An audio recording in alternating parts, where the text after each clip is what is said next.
Hello dear learners, PG is here and welcome see you in PG point. देखिए, इससे पहले हम लोग आपके इस पेपर 1 के चैप्टर नंबर 4 तक कंप्लीट कर चुके हैं। आज हम लोग चैप्टर नंबर 4 शुरू करेंगे और इसके जितने भी लॉन्ग आंसर हैं इंपॉर्टेंट, वो सारे हम लोग कर रहे होंगे, है ना। अगर अभी तक आपने हमारा पेड कोर्स जो भी पीडीएफ कोर्स है, क्लासेस तो मैं फ्री ऑफ कॉस्ट ही देती हूँ, है ना, ताकि हर एक बच्चे को सुविधा महसूस हो। और जो भी पीडीएफ कोर्स है वो आप जा करके पीजी पॉइंट एप्लीकेशन से ले सकते हैं। पेड कोर्स में जा करके पेमेंट कर दीजिएगा। अगर कोई दिक्कत आती है तो आज आप हमको पीजी पॉइंट ऑफिशियल के नाम से हमारा इंस्टाग्राम है, हमें वहाँ पर भी सूचित कर सकते हैं यदि कोई समस्या है तो। ठीक है, बाकी आपको करना कुछ नहीं है, क्लासेस रेगुलर लेनी है। बुक्स की जो क्लासेस हैं अगर वो नहीं ली हैं तो 2x की स्पीड से चाहे एक दिन में 2-3 वीडियो देख सकते हैं आप, तो देख लीजिएगा। और जो रेगुलर क्लासेस इस समय मैं दे रही हूँ वो ज़रूर देखिएगा, क्योंकि कभी कभी आप किन्हीं चीज़ों को खुद से पढ़ते हैं तो शायद उसकी लैंग्वेज टफ लगे, इस वजह से चीज़ें समझ में नहीं आए। बट अगर एक बार मैं उसको एक्सप्लेन कर दूँ तो शायद वो चीज़ें आपको आसानी से समझ में आ जाए और फिर आप एग्जाम में अपने शब्दों से उन चीज़ों को अच्छे से लिख पा रहे हो, है ना। तो पहला क्वेश्चन आज का आपका कि टीम निर्माण। देखिए, चैप्टर है आपका कि दल निर्माण में संप्रेषण का क्या महत्व होता है, यानी कि importance of communication in team building. तो क्वेश्चन नंबर 1 है कि टीम निर्माण की आवश्यकता बताते हुए टीम निर्माण में संप्रेषण का महत्व की विवेचना कीजिए। तो सबसे पहले टीम बिल्डिंग क्या होती है, दल निर्माण क्या होता है, ये समझेंगे, है ना। तो देखिए, दल निर्माण या टीम बिल्डिंग विभिन्न प्रकार की गतिविधियों के लिए एक सामूहिक शब्द है। दल निर्माण दल के सदस्यों को प्रेरित करने के लिए, दल के संपूर्ण प्रदर्शन को बढ़ाने के लिए प्रयोग की गई विभिन्न गतिविधियों को दर्शाता है। साथ ही इसका उपयोग सामाजिक संबंधों को बढ़ाने और दल के अंदर भूमिकाओं को परिभाषित करने के लिए किया जाता है, जिसमें अक्सर सहयोगी कार्य शामिल है। ये टीम प्रशिक्षण या सिर्फ प्रशिक्षण से अलग अर्थ रखता है। इसका मूल उद्देश्य सामाजिक व नेतृत्व संबंधों के अतिरिक्त टीम की दक्षता में सुधार करने के लिए प्रयोग किया जाता है। दल निर्माण किसी भी संगठनात्मक विकास नींव के रूप में कार्य करता है और इस तरह से विभिन्न समूह, जैसे कौन कौन से मैम, खेल टीम, स्कूल कक्षाओं, सैन्य इकाइयों इत्यादि में लागू किया जाता है। टीम बिल्डिंग का मतलब होता है दल निर्माण। अच्छा, आपने भी देखा होगा, क्या देखा होगा कि जब भी आप अपने स्कूल टाइम में पढ़ते होंगे तो जब आप अपने क्लासेस में होंगे तो मैम जो सर या जो भी प्रोजेक्ट्स देते थे तो वो टीम एक बना देते थे ना, ग्रुप दे देते थे कि ग्रुप ए का प्रोजेक्ट है कि वो लाइट वाली यूनिट पे बना लेंगे, है ना। एक ग्रुप बना दिया कि ग्रुप बी है, ये बच्चे जो है इलेक्ट्रिसिटी पे प्रोजेक्ट बना देंगे। तो इस तरीके से वो क्या करते थे, 8-10 बच्चों को एक टीम में बांट देते थे या एक ग्रुप में बांट देते थे, ताकि वो लोग क्या करें, अच्छे से प्रोजेक्ट तो बनाए बनाए, साथ में उनके अंदर सामाजिक सांस्कृतिक विकास भी हो सके, है ना। एक समूह में कार्य करने का जो एक अनुभव होता है वो भी उन बच्चों को मिल सके, है ना। और सबसे बड़ा क्या होता है इसमें, संप्रेषण कैसे इंपॉर्टेंट होता है, ये हम आगे के आंसर में आपको समझाएंगे। जैसे दल निर्माण की आवश्यकता क्यों होती है, तो दल निर्माण से क्या होता है, बच्चों में एक ना सिर्फ काम करने का कौशल, अभी तो बहुत से ऐसे, भाई आप देखो जो बड़ी बड़ी कंपनीज हैं, आप कोई भी कंपनी ले लो, है ना, चाहे जो कंपनी ले लो, उन सब में क्या है भाई, टीम बिल्डिंग का ही तो सारा खेल है ना। अगर वो लोग टीम वर्क ना करें, वो लोग सब एकजुट होकर के काम ना करें, तो क्या इतनी बड़ी बड़ी कंपनी, इतनी बड़ी बड़ी सब चीज़ें हो पाएंगी, नहीं हो पाएंगी।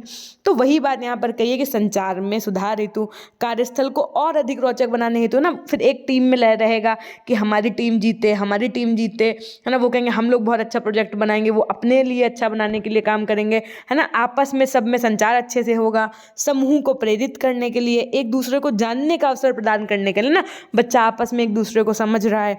समूह के आत्मनियमन यानी कि रणनीति के शिक्षण हेतु, स्वयं के बारे में जानने का अवसर उपलब्ध कराने हेतु। जैसे बहुत सारे टीम में होते हैं ना, तो ऐसे कहते हैं कि यार ऐसा करो, ये क्राफ्टिंग वाला काम जो है ना, वो ना पंकज को दे दो, पंकज बहुत अच्छा क्राफ्ट कर लेता है ना। तो उससे क्या, वो बच्चों को मतलब एक मोटिवेशन मिला, अरे वाह मैं, और बच्चों को लगा अरे वाह ये काम मेरे को दिया गया है, मतलब मैं क्राफ्ट सबसे अच्छा कर लेता हूँ, तो वो और अच्छे से उस काम को करने की कोशिश करेगा ना। पता चले कोई लिखने वाला काम है, स्मृति को दे दो, स्मृति बहुत अच्छा लिखती है, इसकी राइटिंग बहुत अच्छी है, तो स्मृति को पता चला अच्छा मेरी राइटिंग बहुत अच्छी है ना, वो भी अच्छा फील करेगी, कॉन्फिडेंट, मोटिवेटेड, और वो उस काम को और अच्छे से करने का प्रयास करेगी ना। इसलिए स्वयं के बारे में भी बच्चों को ऐसे टीम निर्माण, जो आपका दल निर्माण होता है, इनसे जानने को मिलता है। समूह के सदस्यों की शक्तियों को पहचानने एवं उपयोग करने के लिए, वही बात हो गई ना, समूह की उत्पादकता सुधारने के लिए और समूह के सदस्यों में आपसी समन्वय का अभ्यास कराने हेतु इनकी आवश्यकता होती है। अब टीम निर्माण में संप्रेषण का क्या महत्व होता है, संप्रेषण का मतलब होता है कम्युनिकेशन।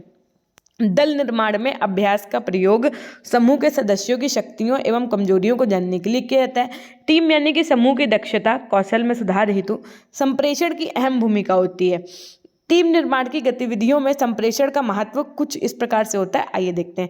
एक होता है आपका बेहतर संचार। बेहतर संचार का मतलब क्या होता है मैम? हमने कहा ये डिपेंड करता है कि आपका इनपुट क्या है और आपको आउटपुट क्या मिलेगा, है ना।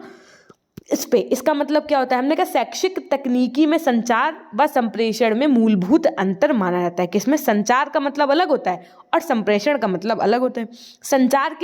संचार जो मैम क्या अंतर होता है? हमने कहा संचार जो होता है वो माध्यम की आवश्यकता होती है। मैम कैसे? हमने कहा जैसे हम यहाँ पर आपको पढ़ा रहे हैं एज अ टीचर, यानी कि हम पीजी मैम आप लोगों को पढ़ा रही हैं, आप लोग यहाँ पर 10 लोग बैठ के पढ़ रहे हो, तो ये कहलाएगा संचार। क्यों मैम? क्योंकि यहाँ पर एक माध्यम की जरूरत पड़ रही है। और किस माध्यम से आप लोग पढ़ रहे हो? इंटरनेट यानी कि यूट्यूब के माध्यम से पढ़ रहे हो, तो इसको आप क्या कहोगे? इसको कहोगे आप संचार। क्यों? क्योंकि इसमें जो भी आपका संप्रेषण हो रहा है उसमें किसकी आवश्यकता पड़ रही है? माध्यम की आवश्यकता पड़ रही है। इस वजह से इसको हम क्या कहेंगे? इस वजह से इसको हम कहेंगे संचार। यानी कि आप लोग जो हमसे यहाँ पढ़ रहे हो, यूट्यूब वहाँ पर क्या है? माध्यम है ना। तो इस चीज को हम क्या कहेंगे? संचार कहेंगे। संप्रेषण क्या होता है मैम? फिर हमने कहा संप्रेषण एक वृहद तकनीक है जिसमें अदा प्रदा व प्रक्रिया की गतिविधियां समाहित होती हैं। अच्छा, संप्रेषण क्या होता है? कम्युनिकेशन में क्या होता है? इनपुट, कोई चीज आपने इनपुट दी, उसका प्रोसेस हुआ, है ना, प्रक्रिया हुई उस पर, और फिर आपको आउटपुट मिल गया। जैसे आपका कंप्यूटर वर्क करता है, आपने कीबोर्ड से कहा Ctrl+C, वो वहाँ पर प्रोसेस होगा, कॉपी हो जाएगा वो चीज़, फिर आप Ctrl+V कर दोगे तो आउटपुट में वही चीज़ आपकी पेस्ट हो जाएगी, है ना। तो ये आपका एग्जाम्पल होगा किसका? संप्रेषण का। टीम सदस्यों के बीच संचार सफलता की कुंजी है। टीम सदस्यों के बीच क्या होता है? संचार जो होता है वो क्या? सफलता की कुंजी है। टीम निर्माण अभ्यास सदस्यों को कार्यों को पूरा करने और समस्याओं को हल करने के लिए एक दूसरे के साथ संवाद करने के लिए प्रोत्साहित करते हैं। बेहतर संचार को प्रोत्साहित करने के लिए एक अभ्यास यानी कि लैक वर्किंग होती है, जहां टीम के प्रत्येक सदस्य को तालमेल में चलने के लिए प्रभावी ढंग से संवाद करना चाहिए। सीधी सी बात है कि अगर कोई भी एक टीम का मेंबर गलत तरीके से बात करेगा तो वो टीम क्या होगी? कमजोर पड़ जाएगी, क्योंकि हर एक सदस्य किसी भी दल का बहुत महत्वपूर्ण रोल या बहुत महत्वपूर्ण भूमिका निभाता है। आप इसका उदाहरण आप अगर राजनीतिक पार्टी से ले लेंगे तो और अच्छे से समझ जाएंगे कि भैया आप देखते होगे कि वो बीजेपी दल से हैं ना, वो समाजवादी दल से हैं, वो किसी और से हैं, कोई और से हैं। अगर उनमें से किसी एक सदस्य ने भी कुछ गड़बड़ कर दिया तो आप शाम को डिबेट में देखिए जाकर के आज तक कि उसी को टारगेट बना करके पूरा बीजेपी, पूरा समाजवाद का कोई इतिहास खोल दिया जाए, है ना। तो कहने का आशय ये है कि हर एक मेंबर, किसी भी दल का हर एक जो भी सदस्य होता है वो बहुत ही महत्वपूर्ण भूमिका निभाता है।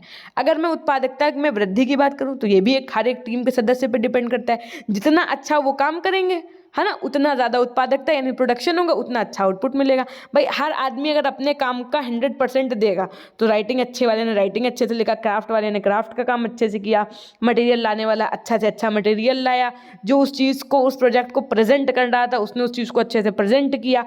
तो यहाँ पर हर एक सदस्य की अपनी एक भूमिका थी और फाइनली उस टीम को 10 में से 10 नंबर मिल रहे हैं। क्यों? क्योंकि इनमें सबने, हर एक सदस्य ने अपनी एक महत्वपूर्ण भूमिका निभाई और अच्छे से अपने लक्ष्य को प्राप्त किया। उच्च मनोबल की अगर हम बात करें, जैसे मान लो कभी कभी क्या होता है कि कभी आपने एक मूवी देखी होगी छिछोरे, है ना, उसमें क्या था कि जो वो क्या कर रहे थे कि मोटिवेट कर रहे थे कि अब कम से कम आप टॉप नहीं कहलाएंगे लेकिन अब आप फेलर भी नहीं कहलाएंगे, लास्ट में फेलर, तो वो आप देख सकते हैं ना। उच्च मनोबल यानी कि टीम में जैसे मान लो एक सदस्य कमजोर भी है तो बाकी के जो मेंबर्स होते हैं, है ना, बाकी के जो मेंबर्स होते हैं वो उसको क्या करते हैं? विप्रेरित यानी मोटिवेट करते हैं कि नहीं तुम कर सकते हो। जैसे मान लो रेस होनी है ना, तो रेस में मान लो एक बंदा भी अगर कमजोर पड़ रहा है तो क्या कहना, नहीं तुम कर सकते हो, तुम कर सकते हो, पता चले वो भी पहुंच गया वहां तक सबसे पहले और पूरी टीम जीत गई, है ना। तो ये भी मनोबल मिलता है बच्चों को, प्रेरणा, मोटिवेट करते हैं टीम, आपस में टीम मेंबर्स एक दूसरे को मोटिवेट करते हैं कि नहीं यार तुम एक दिन में 6 पन्ने लिख लोगे असाइनमेंट के, अरे यार तुम तो 10-10 पन्ने लिख लेते थे, 6 ही तो हैं, ये लिख लोगे यार, तुम लिख लोगे, ऐसे करके मोटिवेट करते हैं तो वो काम और भी जल्दी और अच्छे तरीके से भी हो जाता है। नेतृत्व के गुणों की पहचान, है ना, टीम निर्माण में अभी हमने आपको ये चीज़ बताई है ना कि टीम निर्माण गतिविधियों द्वारा संप्रेषण के माध्यम से टीम में नेतृत्व करता व प्रबंधन कार्यदल की पहचान की जा सकती है। नेतृत्व करता व प्रबंधन करता द्वारा समस्या समाधान कार्यों को नियंत्रण में रखते हैं व सकारात्मक रूप से समस्या का समाधान भी प्राप्त करते हैं, है ना। रचनात्मकता को प्रोत्साहन की अगर हम बात करें तो प्रभावी संप्रेषण के माध्यम से टीम सदस्यों के मध्य रचनात्मकता को प्रोत्साहित किया जाता है। प्रत्येक सदस्यों को विश्वास होता है कि लकीर की फकीर की जगह अभिनव कार्यों को भी बढ़ावा मिलेगा और सदस्य हित का ध्यान भी रखा जाएगा। आत्मविश्वास के स्तर में वृद्धि होती है, मानसिक व शारीरिक स्वास्थ्य में भी वृद्धि होती है, और सबसे बड़ी चीज़ है कि जिम्मेदारी का उनके ऊपर एहसास होता है, विश्वास बनता है। जब भी आप देखो एक कोई गेम खिलवा रहे हो बच्चों को, है ना, आपने मान लो खो खो खिलवाना है ना, या टग ऑफ वॉर खिलवाना है, या कोई भी, तो आपने एक टीम बना दी, एक टीम बना दी बी, है ना। तो अब ये क्या है, ऐसे भले टीम ए के 2 मेंबर्स हैं, इनमें आपस में लड़ाई हो, आपस में क्या हो, मतभेद हो, लेकिन जब ये टीम के रूप में काम कर रहे होंगे तो इनकी जिम्मेदारी, इनका विश्वास, इनका संप्रेषण सब होने लगेगा, है ना। तो कहने का आशय ये है कि इनके ऊपर तब एक क्या होंगे, टीम बिल्डिंग के रूप में एक जिम्मेदारी आ जाएगी कि नहीं, हमें भी जीतना है, तो हमें आपस में अच्छा संवाद रखना पड़ेगा, भले हमारे व्यक्तिगत मतभेद कुछ भी हों, बट अगर हम एक टीम की तरह काम कर रहे हैं तो वहाँ पर ये सब चीज़ें मायने नहीं रखती हैं। दल निर्माण की सशक्तता, प्रभावशीलता और क्रियाशीलता की अगर हम बात करें तो संप्रेषण की प्रभाविकता दल निर्माणकर्ता की ओर से उसमें दल की सशक्तता, प्रभावशीलता, क्रियाशीलता निर्धारित करती है। इस प्रकार निष्कर्षतः दल निर्माण में संप्रेषण जितना प्रभावी होगा, दल निर्माण प्रक्रिया उतनी ही प्रभावी होगी। नेक्स्ट क्या है, क्वेश्चन नंबर 2 आप देखिए, संप्रेषण का क्या अर्थ है। ये बहुत अच्छा क्वेश्चन है, इंपॉर्टेंट क्वेश्चन है कि कम्युनिकेशन का क्या मतलब होता है और इसकी क्या नीड होती है यानी आवश्यकता होती है, और इसका क्या महत्व होता है यानी कि इंपॉर्टेंस। यानी कि आपको कम्युनिकेशन से कितने टॉपिक यहाँ से सीखने को मिलेगा, संप्रेषण से आप कितनी चीज़ें सीख पाएंगे, यहाँ से 3 चीज़ें। पहला तो इसका क्या अर्थ होता है, दूसरी इसकी क्या नीड्स यानी कि क्या आवश्यकता होती है, और तीसरा इसका क्या आपका महत्व होता है। ये तीनों चीज़ें आपको हम इस आंसर के माध्यम से समझा रहे होंगे। अगर यही क्वेश्चन अभी शॉर्ट में बनेगा तो हो सकता है कि आपसे पूछ दे कि संप्रेषण की क्या आवश्यकता है ना, या हो सकता है इससे शॉर्ट आंसर इसी क्वेश्चन से, इसी लॉन्ग क्वेश्चन से ऐसे पूछ दे कि संप्रेषण का क्या महत्व है। भाई शॉर्ट में पूछ रहा है तो एक पॉइंट पूछ देगा, या संप्रेषण का क्या अर्थ है ना। अब लॉन्ग में पूछा है तो तीनों चीज़ों को कंबाइन कर दिया है। तो इसलिए आप ये नहीं सोचिएगा कि हम सिर्फ लॉन्ग आंसर पढ़ रहे हैं, आप ये सोचिए कि हम ये टॉपिक पढ़ रहे हैं और इससे संबंधित शॉर्ट आंसर बनेगा तो भी हम करके आ जाएंगे, है ना। तो इसलिए हर एक पहलू पे विशेष रूप से ध्यान देने की कोशिश करिएगा। अच्छा, अभी तक अगर आप चैनल पढ़ रहे हैं तो फटाफट से चैनल को सब्सक्राइब करके बेल आइकन प्रेस कर दीजिएगा, शेयर ज़रूर कर दीजिए आप लोग। और अगर अभी तक आपने सेशन को लाइक नहीं किया तो क्यों नहीं लाइक करते हो भाई। और कमेंट सेक्शन में एटलीस्ट जब आप छोटे थे, आपके क्लास से कोई टीचर पढ़ा के जाता था तो आप थैंक यू बोल देते थे, है ना। अगर आपको कुछ नहीं पूछना है, सब समझ में आ जाता है तो आप थैंक यू बोल देते थे। तो एटलीस्ट एक कमेंट तो कर दिया करो कि मतलब क्या ही है कि हाँ पढ़ लिया और चल दिए। जैसे घर में क्या खाना खा करके बस चल देते हो, कोई काम नहीं करते हो, है ना। तो मम्मी अच्छा बना दी तो बोलते हो ना कि हाँ आज बहुत यम्मी खाना बना था। बस सेम वैसे अगर क्लास अच्छी लगा करे तो कमेंट सेक्शन में एक छोटकू सा कमेंट जरूर कर दिया करिए, by which I also feel motivated, है ना। ठीक है, टेलीग्राम चैनल से नहीं जुड़े तो पीजी पॉइंट के नाम से टेलीग्राम चैनल है, जुड़ जाइएगा। आइए शुरू करते हैं, संप्रेषण का क्या अर्थ होता है और अलग अलग जो भी आपके लोग हैं उन्होंने अपनी क्या परिभाषाएं दी हैं इस चीज़ को लेकर के। संप्रेषण क्या है, संप्रेषण प्रबंध प्रक्रिया का एक महत्वपूर्ण घटक है। प्रबंध का मतलब क्या होता है, मैनेजमेंट। तो मैनेजमेंट, किसी भी चीज़ को मैनेज करने के लिए कम्युनिकेशन बहुत अच्छा होना चाहिए। आप देखते होंगे कि कभी भी आप स्कूल वगैरह में जाइए, कॉलेज वगैरह में एडमिशन लेने जाइए, या कभी आप किसी शोरूम गए कुछ लेने के लिए, तो वहाँ पर बहुत जो कम्युनिकेशन होता है वो इतना अच्छे स्टैंडर्ड का होता है कि कभी कभी आप कोई चीज़, मान लीजिए कोई कपड़े लेने गए, है ना, और आपको वो नहीं भी लेना है, तब भी आप घर लेकर के चले जाते हैं। फिर सोचते हैं यार मैं ये ले क्यों आया, क्योंकि उस समय सामने वाले ने इतना बढ़िया आपसे कम्युनिकेट किया होता है चीज़ों को लेकर के, इतनी ज़्यादा उस चीज़ की तारीफ की होती है कि ऐसा लगता है कि अभी दोबारा पीस तो मिलेगा ही नहीं मार्केट में, है ना। ठीक है, तो अब देखो ये वह माध्यम है जिसके द्वारा व्यक्ति से व्यक्ति, है ना, व्यक्तियों और समूहों के संदेश संप्रेषित किए जाते हैं। विचारों की अभिव्यक्ति, व्यक्तियों के प्रश्नों के उत्तर भी संप्रेषण या संचार माध्यम से दिए जाते हैं। संप्रेषण व्यवस्था का आशय सूचना या संदेश भेजने की व्यवस्था मात्र नहीं है। शैक्षिक प्रशासन के संबंध में इसका अर्थ अधिक व्यापक है तथा प्रशासन के विभिन्न स्तरों के बीच विचार विमर्श एवं मिलजुल कर करना परिधि के अंतर्गत आता है।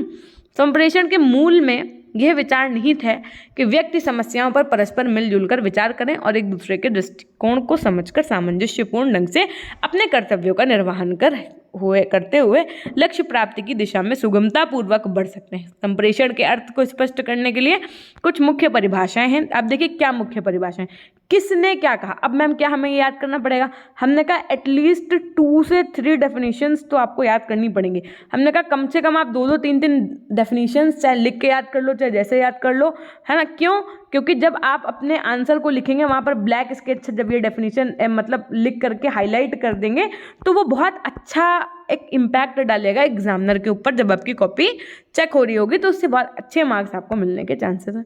अगर मैं एडलर डॉल के शब्दों में बात करूं तो परस्पर एक दूसरे के विचार तथा भावनाओं में समान स्तर की भागीदारी रखना ही संप्रेषण कहलाता है। वहीं मिलेट के अनुसार क्या कहा गया कि संप्रेषण को किसी साझे के प्रयोजन की साझा समझ के रूप में परिभाषित किया जा सकता है। वहीं टीड के अनुसार क्या कहा गया कि संप्रेषण का मूल समान विषयों पर मस्तिष्कों में मेल स्थापित करता है ना। वहीं पर साइमन ने क्या कहा, खैर ये सब अब इतनी सारी डेफिनेशंस है, आप इनको अपने हिसाब से देख लीजिएगा, है ना। EFL बिट्स के अनुसार क्या कहा गया कि संप्रेषण एक व्यक्ति से दूसरे व्यक्ति तक सूचना एवं समझ का क्या है, ट्रांसफॉर्मेशन है, यानी कि हस्तांतरण। लेकिन इन परिभाषाओं से क्या स्पष्ट होता है ये समझना इंपॉर्टेंट है। तो इन परिभाषाओं से स्पष्ट होता है कि संप्रेषण उस प्रक्रिया का नाम है जिसमें दो या दो से अधिक व्यक्ति अपने संदेशों तथा इन संदेशों से संबंधित भावनाएं, विचार, तर्क, विश्वास आदि का आदान प्रदान करते रहते हैं। यानी कि हम अपने मैसेज को जो कन्वे कर पा रहे हैं, है ना, वही आपका क्या है, कम्युनिकेशन है। उसके बाद में संप्रेषण की जो प्रक्रिया है वो द्विमार्गी होती है। समझिएगा, ये बहुत इंपॉर्टेंट लाइन है, मैं इसको हाईलाइट कर देती हूँ कि संप्रेषण की प्रक्रिया भैया कैसी, द्विमार्गी है, जिसके अंतर्गत पृष्ठपोषण तथा अंतःक्रिया होती है और इस प्रकार के संप्रेषण ही प्रभावशाली संप्रेषण माना जाता है। प्रसिद्ध विद्वान जो आपके स्पिनर थे, इन्होंने संप्रेषण को प्रबंध का हृदय कहा है, यानी कि हार्ट ऑफ द मैनेजमेंट कहा है ना। ये बताते हुए कहा कि प्रत्येक संगठन में संप्रेषण एक दो तरफा यातायात के समान होता है, अर्थात उच्च अधिकारी अपने निर्णयों के अधीनस्थ कर्मचारियों तक अपने आदेशों, निर्देशों आदि द्वारा पहुंचाते हैं और इसी प्रकार अधीनस्थ कर्मचारियों से उन्हें प्रत्येक परिस्थिति, तथ्य और सूचना की प्राप्ति होती रहती है। वर्तमान समय में संप्रेषण प्रबंधन का सार हो गया है। प्रबंधन का सार यानी कि अगर आपको किसी चीज़ को मैनेज करना है तो उसके लिए सबसे ज़्यादा इंपॉर्टेंट क्या है, कम्युनिकेशन, संप्रेषण। आप लोगों से किस तरह से बात कर रहे हैं, किस तरीके से अपने विचारों को प्रस्तुत कर पा रहे हैं, सामने वाला आपकी बात को कितना समझ पा रहा है ना, आपके द्वारा चुने हुए शब्दों का क्या प्रभाव पड़ रहा है सामने वाले के व्यक्तित्व पर, है ना। तो ये सब चीज़ें आपकी मायने रखती हैं। संप्रेषण की क्या आवश्यकता है ना। ज़रूरी है कि हमारा कम्युनिकेशन हो किसी के बीच में, भाई हम क्यों बात करें एक दूसरे से, या उसके क्या इंपॉर्टेंस है, ये समझेंगे। अब ये अच्छे से समझिए क्योंकि यहाँ से शॉर्ट आंसर भी बन सकते हैं। तो बिना प्रभावी संप्रेषण के समूह या समाज की कल्पना नहीं की जा सकती है। आप ये समझ लीजिए कि अगर हम ठीक ठाक तरीके से कम्युनिकेट नहीं कर पा रहे हैं तो ये समूह, ये समाज की कल्पना ही कर सकते हैं, है ना। कहते हैं, आप देखो कि, है ना, एक अच्छा संप्रेषण क्या कुछ नहीं करवा सकता है। आप कहीं मार्केटिंग वाले बंदे में जो सबसे तगड़ी स्किल होती है वो कौन सी होती है, संप्रेषण ही तो होता है ना। आपके घर कोई आया, कम्युनिकेशन के थ्रू ही तो वो आपको कोई ना कोई प्रोडक्ट सेल करके चला जाता है ना। तो जो मार्केटिंग, जो MBA वाले बंदे होते हैं, जितने बड़े बड़े बिजनेसमैन होते हैं, इनके अंतर्गत ये वाले कौशल बहुत उच्च स्तर के होते हैं, है ना। संप्रेषण की उचित व्यवस्था के बिना कोई भी प्रशासकीय संगठन कार्य नहीं कर सकता है। यदि संगठन अपने स्वरूप में अत्यधिक विस्तृत हो तब तो यह अनिवार्य हो जाता है कि उसके संचालन अथवा नियंत्रण के स्तर पर कार्य की प्रगति से संबंधित पर्याप्त सूचनाएं निश्चित समय पर मिलती रहे। संप्रेषण व्यवस्था को प्रशासन का प्रथम सिद्धांत माना जा सकता है। संगठन में आंतरिक सहयोग और समन्वय का समायोजन की प्राप्ति के लिए संप्रेषण व्यवस्था का होना नितांत आवश्यक है। किसी व्यक्ति द्वारा बात कह देना ही पर्याप्त नहीं होता है, बल्कि आवश्यकता इस बात की भी होती है कि सूचना पाने वाला सूचना को उसी प्रकार प्राप्त करे एवं उसका वही अर्थ लगाए जो सूचना देने वाले का है। संप्रेषण के माध्यम से ही प्रशासन के विभिन्न स्तरों और प्रशासन तथा जनता के बीच सही रूप में संपर्क किया जा सकता है। और ये एक जानी मानी बात है कि यदि सरकारी कर्मचारी सरकार की नीतियों, कार्यक्रमों और उद्देश्यों से भली भांति परिचित होंगे तो न केवल अपने कार्यों की सार्थकता अधिक समझ सकेंगे बल्कि कार्य का संपादन भी अधिक निष्ठा के साथ हो पाएगा। और इसके अतिरिक्त यदि अधिकारियों और कर्मचारियों को विकास प्राप्त होगा तो वो उनके सहयोग के बल पर अपने कर्तव्यों का निर्वहन अधिक अच्छे ढंग से कर सकेंगे। आज के लोकतांत्रिक युग में प्रशासन और जनता के बीच संपर्क रहना भी आवश्यक है और यदि प्रशासन जनता से अलग थलग रहता है तो लोकतांत्रिक व्यवस्था का कोई मूल्य नहीं रह जाता। यही कारण है कि आधुनिक लोकतांत्रिक व्यवस्थाओं में सरकारी विभागों में सूचना, प्रचार एवं जनसंपर्क अधिकारियों की नियुक्ति कर ली है ना। और ये क्या होता है, संप्रेषण एक कला है। क्या है भैया, एक कला है ना, एक आर्ट है। यदि उपयुक्त भाषा शैली और माध्यम से लक्ष्य के अनुरूप संदेश प्रेषित किए जाएं तो अत्यंत प्रभावकारी तरीके से, तो उसका एक अच्छा एक प्रभाव पड़ता है, और नहीं अगर किए जा रहे हैं तो पता चले वो अफवाह फैल गई है। तो विद्यालय के अंतर्गत प्रधानाचार्य को संप्रेषण के माध्यम तथा उपकरणों के प्रयोग के शिक्षक प्रशासन में अधिक सहायता मिलती है तथा इसकी कार्यक्षमता भी बढ़ जाती है। संप्रेषण के माध्यम से उपयोग से दूरवर्ती शिक्षा का विकास किया है, और संचार माध्यम से ही दूरवर्ती शिक्षण का आयोग किया जाता है, और देश के किसी भी क्षेत्र का छात्र दूरवर्ती शिक्षा से उच्च शिक्षा ग्रहण कर सकता है। इस प्रकार की शिक्षा अपेक्षाकृत मितव्ययी होती है, यानी कि कम खर्चीली होती है। आपको पता है, जैसे मान लीजिए हमको क्या बता दें हम आपको, देखो कि जैसे कि कोई मैनेजर है, मैनेजर ने क्या कहा कोई इन्फॉर्मेशन यानी कि कोई सूचना किसको दी, प्रिंसिपल को दी, और कहा कि जितने भी कर्मचारी हैं उन तक पहुंचा दी जाए। उन्होंने अगर वो बात अच्छे तरीके से प्रेषित की तो वो बहुत अच्छा होगा, सारे कर्मचारी खुश हो जाएंगे। अगर उस बात को उन्होंने थोड़ा सा घुमा फिरा दिया तो सारे कर्मचारी जो होंगे वो गुस्सा हो जाएंगे कि लो इतने ही दिन की छुट्टी दे रहे हैं, है ना, लो यही कर रहे हैं वही कर रहे हैं। तो वो डिपेंड करता है कि आपका बीच का जो भी मीडिएटर है उस कम्युनिकेशन कैसा हो रहा है, संप्रेषण कौशल कैसे दिए जाने, मतलब जिस चीज़ को जिस अर्थ में कहा जाए उस चीज़ को उसी अर्थ में समझा जाए, वो एक आपका अच्छे कौशल अच्छे संप्रेषण के अंतर्गत आ जाएगा। अन्यथा की स्थिति में वही बात अफवाह के रूप में परिवर्तित हो जाती है। तो ये था आपका संप्रेषण का महत्व, आवश्यकता, संप्रेषण क्या होता है। अब नेक्स्ट क्वेश्चन नंबर 3 है आपका कि संप्रेषण प्रक्रिया के प्रमुख घटक कौन कौन से होते हैं, और विद्यालय में संप्रेषण के विभिन्न स्तरों का उल्लेख करना है, यानी कि स्कूल लेवल पर कम्युनिकेशन का क्या रोल है, इसके विषय में भी चर्चा करेंगे। संप्रेषण के लक्ष्य की अगर हम बात करें तो प्रायः लक्ष्य के अनुरूप ही संदेश तय किया जाता है। यदि संदेश त्वरित देना है तब त्वरित माध्यम यथा तार के द्वारा, फोन के द्वारा, फैक्स के द्वारा, तदनुसार ही भाषा संक्षिप्त परंतु अर्थ को स्पष्ट करने वाली होगी। सैनिक संदेश कूट भाषा में होता है, कूट भाषा को कहते हैं कोडिंग लैंग्वेज, है ना। यदि कोई आदेश देना है तथा भाषा भी आदेशात्मक होती है ना, यदि उच्च अधिकारी को संदेश भेजना है तो स्पष्ट रूप से वो विस्तृत संदेश दिया जाना चाहिए। आपने देखा होगा कि जब भी आप लेटर लिख रहे होते हैं या है ना कुछ भी अपना एक, जैसे मान लीजिए छुट्टी के लिए आपको अवकाश पत्र लिखना है या कुछ भी लिखना है तो आप क्या लिखते हैं, रिस्पेक्टेड मैम, है ना, रिस्पेक्टेड सर, है ना, योर सिंसियरली, ये सब यूज़ करते हैं ना, आदरणीय छात्र, है ना, इस तरीके से। तो ये सब शब्द क्या दिखाते हैं, ये सब शब्द दिखाते हैं कि आपका संप्रेषण, आपका कम्युनिकेशन लेवल कितना अच्छा है। और यही आप देखते होंगे ना, बड़े बड़े सैनिक अधिकारी जो लोग होते हैं, है ना, सेना में जो भर्ती होते हैं, उन सब की कोडिंग लैंग्वेज चलती है। वो तो ये थोड़े ना कह देंगे कि फलाने विमान को ऐसा करो, इतने नंबर से ऐसे करके ऐसे उड़वाना है, तो वो ऐसे थोड़ा ना बात करेंगे, वरना इतने सारे सैटेलाइट, इतने सारे हैक्स हैं कि कोई भी समझ जाएगा। तो 1 2 3 4 ABZPQ डेल्टा ऐसे करके, मतलब बहुत कुछ भी करके वो उनकी अपनी एक अलग ही स्टैंडर्ड लेवल के कोडिंग लैंग्वेज होती है। वो कोडिंग लैंग्वेज वो अपने हिसाब से भी डिज़ाइन कर लेते हैं, है ना। तो इस तरीके से वो अपने संप्रेषण को बात करते हैं। और यदि मान लीजिए किसी को, कोई अधिकारी है, उसको अपने से अधीनस्थ कर्मचारी को कुछ कहना है तो वो कहने का उसका जो लहजा होगा वो एक अलग होगा, है ना। वहीं पर किसी निम्न कर्मचारी को उच्च कर्मचारी वर्ग के व्यक्ति से बात करना है तो उसका जो लहजा होगा, जो उसके सामने खड़े होने का, बोलने का तरीका होगा, वो एकदम अलग होगा।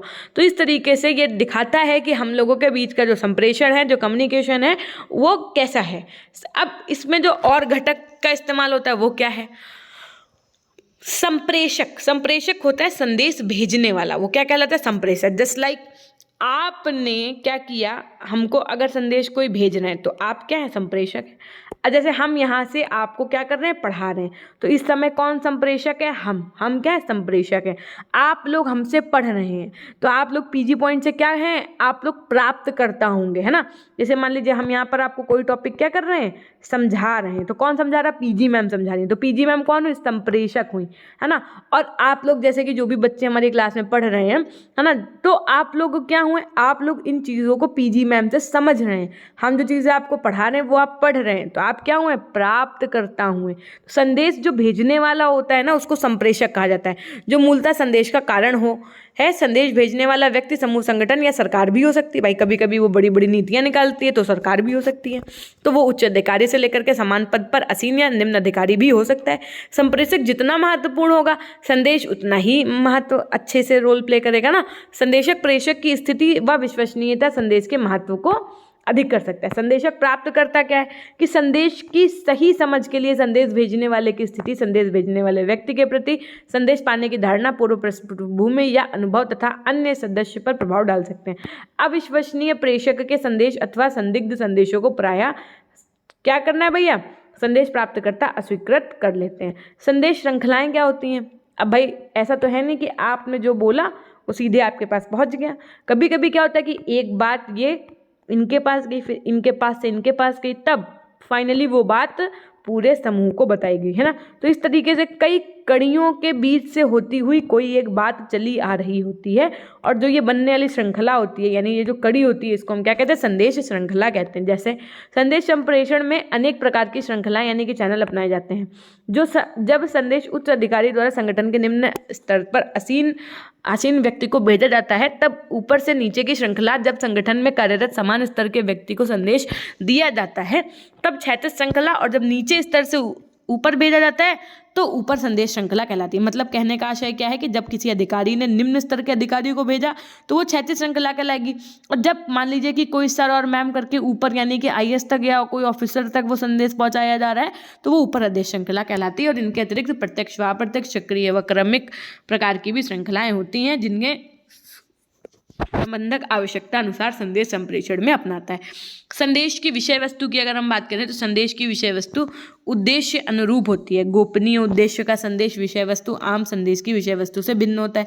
इसी प्रकार प्रशासनिक उद्देश्य से भेजे गए संदेश जब सामान्य के लिए प्रसारित विषय वस्तु से सर्वथा भिन्न होंगे। आप देख रहे हो ना, बहुत सी कॉन्फिडेंशियल जानकारी होती है। कहने का चाहिए कि वो सबको नहीं बताई जाती है, वो सिर्फ उसी ग्रुप के लोगों को बताई जाएगी, है ना। वो सिर्फ उसी वर्ग के समूह में जो व्यक्ति होंगे ना, सिर्फ उनको ही पहुंचाई जाएगी। तो इस तरीके से ये आपके अलग अलग प्रकार की संदेश के विषय वस्तु भी होते हैं।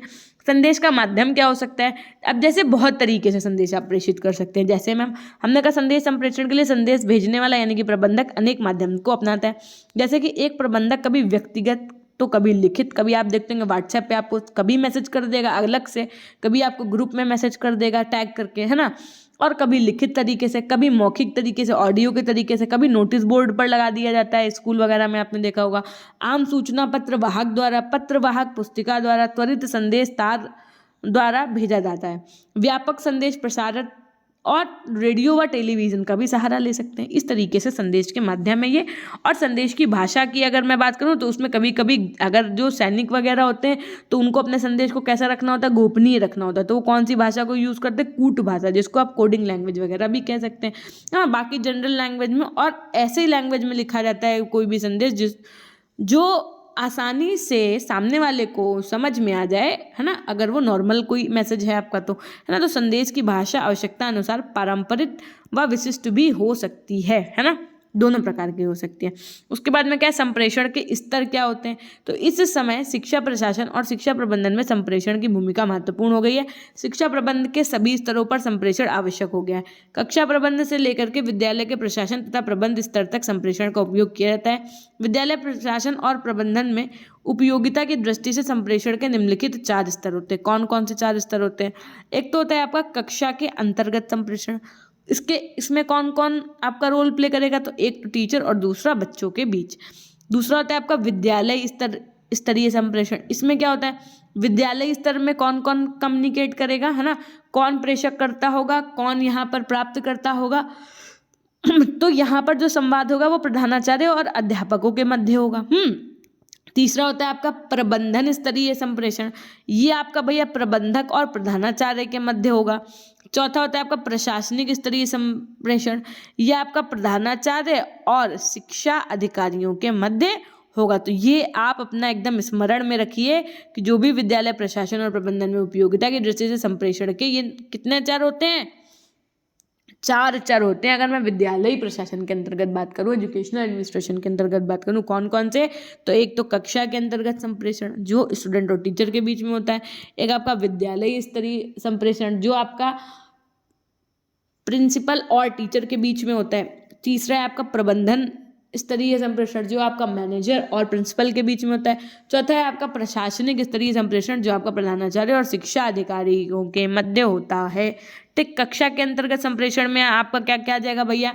तो इसमें आपका पढ़ना, लिखना, बोलना, सुनना, है ना, ये सब चीज़ें आ जाएंगी। ठीक है, इस तरीके से आप यहाँ पर देख सकते हैं जो भी आपकी देखो शिक्षण विधियाँ क्या करेगा भैया, अध्यापक इन विधियों का उपयोग करके छात्रों को पढ़ाएगा।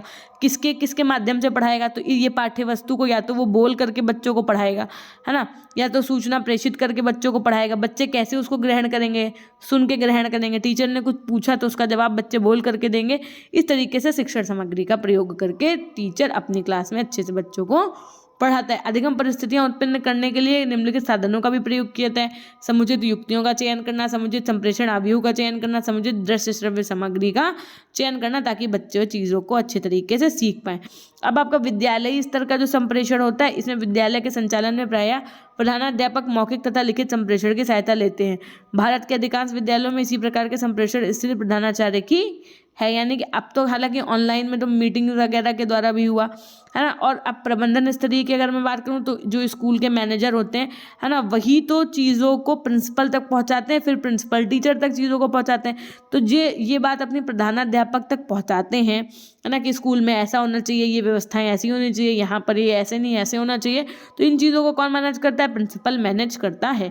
प्रशासनिक स्तर में क्या होता है कि आप देखते होंगे बहुत बार चेकिंग के लिए आ गए, है ना, चेकिंग वाले आ गए, ऐसे करते हैं ना, और फिर सब तरीके से एकदम बैठ जाते हैं। तो इस तरीके से जो आपका प्रधानाध्यापक से वो बात करेंगे आकर के, है ना, जो आपके उच्च शिक्षा अधिकारी होते हैं, ये उनके बीच के संप्रेषण हो गए। नेक्स्ट वन क्वेश्चन है कि संप्रेषण की कौन सी विधियां एवं प्रविधियां प्रयोग में लाई जाती हैं। संप्रेषण की समस्याओं का भी उल्लेख करना है, यानी कि कम्युनिकेशन में आने वाली क्या प्रॉब्लम्स हैं, इनको भी हम समझेंगे। लेकिन ये समझने से पहले हम चाहेंगे कि अगर अभी तक आपने सेशन को शेयर नहीं किया तो सेशन को शेयर कर दीजिएगा। अगर लाइक नहीं किया तो लाइक कर दीजिएगा। कमेंट सेक्शन में कमेंट करना नहीं भूलिएगा। और अगर अभी तक आप हमारे इंस्टाग्राम आईडी से नहीं जुड़े हैं तो PG Point Official के नाम से हमारी इंस्टाग्राम आईडी है, हमसे वहाँ से भी जुड़ सकते हैं। और मॉडल पेपर जरूर लगा करके जाइएगा पेपर में, आप ये समझ लीजिए बात को, है ना, खुद से लगाइएगा। सिर्फ क्वेश्चंस दिए हुए हैं 5 मॉडल पेपर दिए हुए हैं, उसी के हिसाब से आपका पेपर आएगा और वो आप लगा लेंगे तो आपको बहुत सी हेल्प भी मिलेगी। हो सकता है कि सिमिलर क्वेश्चंस भी उनसे कुछ आपको देखने को मिले। ठीक है, अब देखिए संप्रेषण की विधियों एवं प्रविधियों की बात करें तो संप्रेषण का क्षेत्र कक्षा शिक्षण से लेकर के विद्यालय प्रबंधन और शिक्षा प्रशासन तक फैला हुआ है। कक्षा शिक्षण में पाठ्य वस्तु का प्रभावकारी प्रस्तुतिकरण संप्रेषण के विभिन्न माध्यमों के द्वारा ही संभव है। शिक्षा प्रशासन के विभिन्न स्तरों पर संप्रेषण की विभिन्न विधियों के माध्यम से उपयोग किया जाता है। विद्यालय प्रबंधन में संप्रेषण की निम्नलिखित विधियों और उपकरणों का प्रयोग किया जाता है। कौन कौन सा? तो मौखिक और लिखित विधियों, मतलब भैया या तो हम बच्चे को बोल करके पढ़ा रहे होंगे या तो लिख करके बोर्ड पे।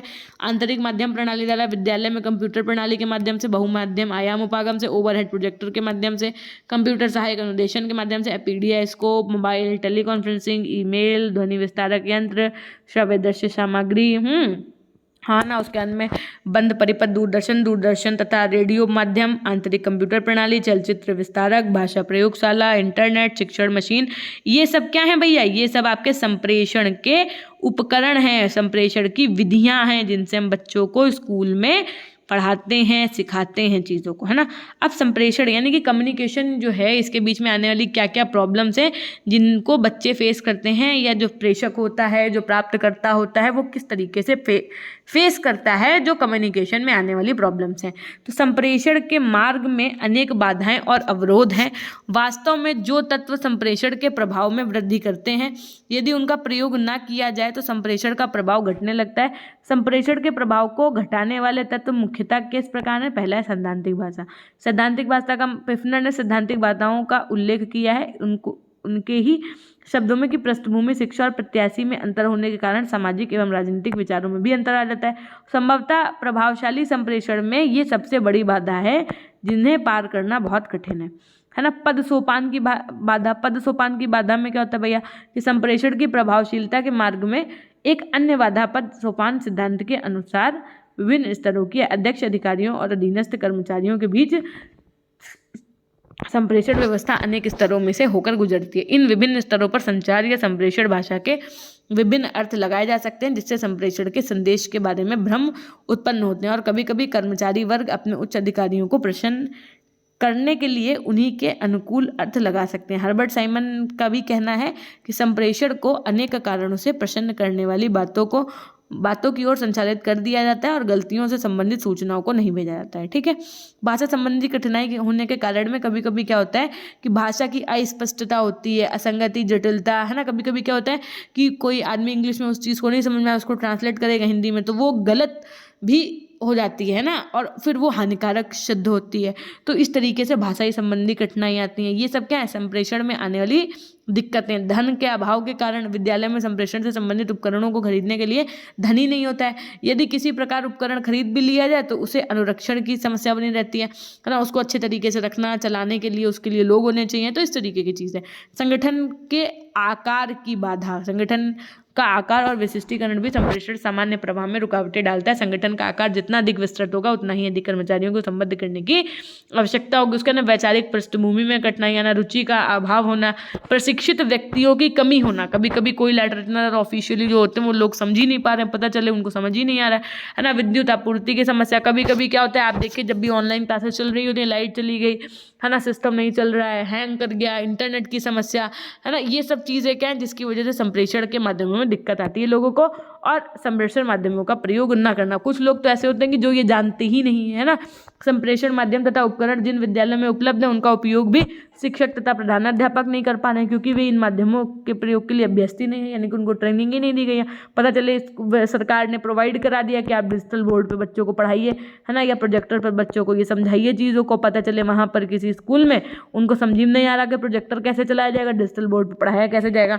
तो ये भी कहीं ना कहीं एक संप्रेषण में आने वाली समस्याएं हैं जो बच्चों के लिए क्या होती हैं, कमी महसूस करवाती हैं उनको।